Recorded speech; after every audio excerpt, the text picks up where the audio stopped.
Hello YouTube, if you've watched my previous videos you would have seen how we added an image to a website.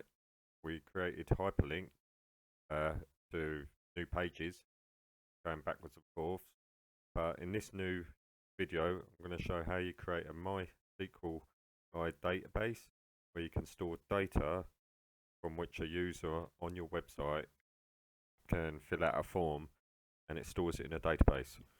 So let's get started.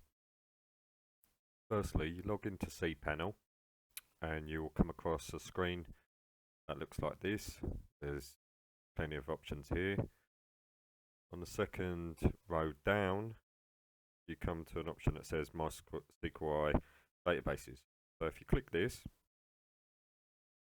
you've got the options to add a database.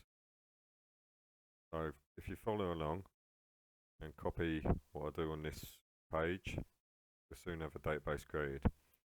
So if we create a database name, like so, go back. Now, you have to add a database user to access the database. So if we add a new user, and we create a random password.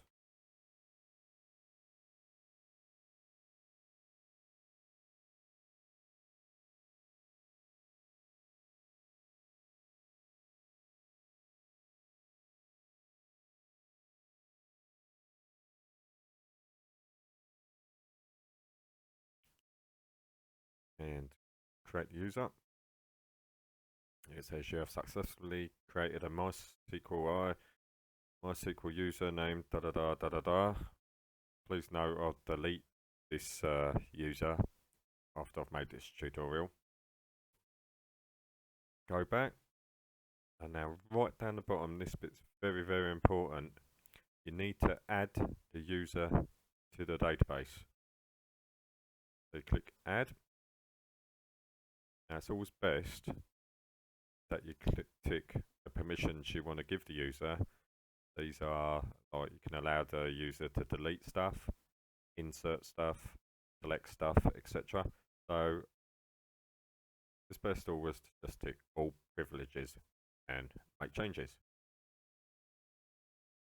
Close the page.